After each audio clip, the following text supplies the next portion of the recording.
how did you get started in content creating? And how have you been able to scale this largely in such a fast rate as an independent creator? Because I'll tell you what, I've met a lot of people who have tried, failed, succeeded even on an interview series, and they always weren't really able to finance their dreams. It's not even and then on top of that, they always look at, can I sacrifice some of my IP or intellectual property, right? That, yes. So how did I come up with the capital to maybe fund it? How did this all really get set up? Because we never really had that convo. Great question. So what I did was I worked as a bartender for a long time, right? In Midtown Manhattan.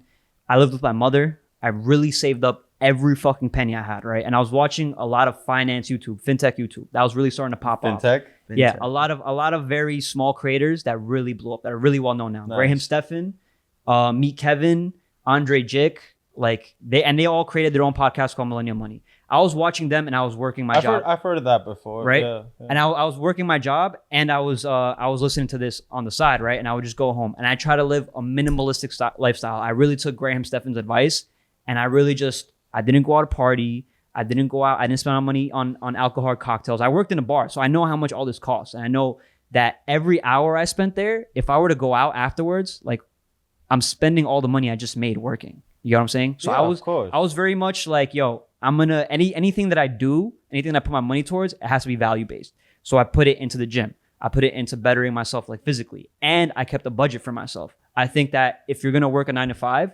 you need to budget because you want to make a dream happen. So this is all about money to you, listen. People. No, how did I get here? I'm explaining real quick. So I saved up money to move out. That was what I really wanted to do, right? Yeah, because you can't do a setup in your mom's fucking living room. Exactly. So when I moved out, COVID happened, and I've been watching these guys talk about stocks and everything for a while, and I had gotten burned in 2017 by investing in Bitcoin at $17,000, and then we saw that shit drop to 3K, right?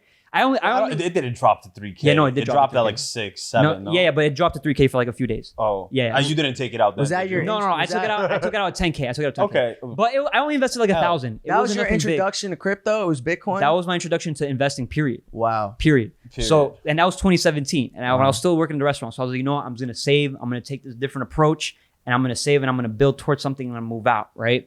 Luckily enough, I was able to move out with my cousin, but when we moved out, COVID hit, bro. You know what I'm saying? So restaurants were fucked. So I took all my savings and I was like, yo, I think COVID is a scam. Really, in my head, I was like, I think it's all gonna blow over in 6 months. Did you get your vaccine shots? Listen, no, yeah, I got it. I could go but all in on this bitch right now. That's not the point. That's not the point. The point is that the stock market crashed, and I was like, I think they're overreacting emotionally. So for 2-3 years, everybody was just making money off, bro. The stupidest kids were making money with trades, so exactly. Bro. So I took all my money that I had saved and I threw it into fucking Tesla, bro. Okay. And Tesla skyrocketed, bro. Yeah. So I took some of my money out and then I started dollar cost averaging into the market. And I took that money and I invested it in this, bro. You know what I'm saying? I had the capital now. Yeah. This set is 20K. Nice. It's a $20,000 set. I put everything, the board, bought the TV, set everything up. You know what I'm saying? This place looked like. So you see, when we say DIY, maybe we're just out of our range here, because $20K for a setup compared, bro. I do studio sessions with charging $150 an hour for a setup. It's actually quite, bro. The MacBook is 4K. It's actually quite frequent. You know what I'm saying? The cameras, 4K, 4K. These are just cameras. Yeah, I know independent creators who buy whole houses and then redo a section for 100 bands in their house. They don't even get a quarter of the return. I've seen. So it's definitely inspiring to see that you were able to get this all up and running in the last 2 years. Exactly.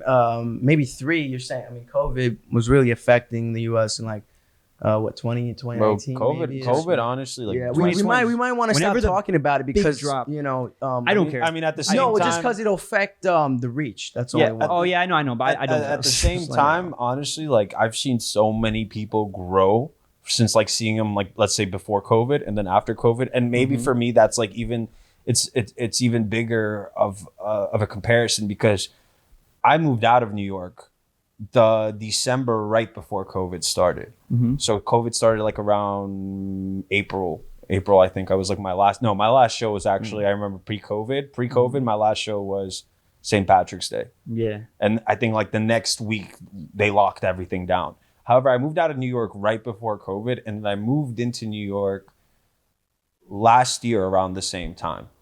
Literally around the same time, like May last year I moved back, and seeing how many people grew. And I know, for example, this one Polish kid that smokes more pot than the size of this room on a weekly basis, bro. Like has to sell weed just so he's able to keep up his addiction with weed. You know, we say weed is not addicting, but it is addicting. It is addicting. Yes. Yeah. But this kid just basically, you know, I thought there was no hope for him in life. I swear, I never thought there was any hope for this kid in fucking life. This kid with stocks during 2000, when the COVID started, you know how, like you said, there was that giant crash? Yeah. Bro, you put money daily into an IPO, you were just making money. Just pulling out the same day right before the market closed out, you would just make money. Just DCA. And bro, and he just kept doing that shit.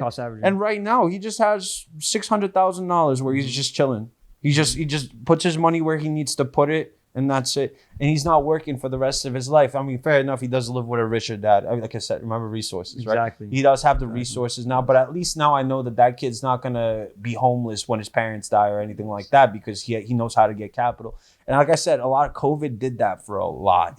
I've seen a lot of people. I've seen people, like I said, that I've seen gone from bartenders to working now for Google in like management and stuff like that, because they had to learn how to do technical skills for remote work when tough COVID times started. create tough people, bro.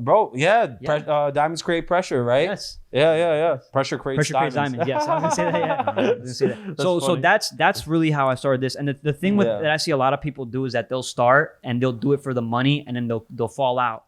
For me, I'm not monetized.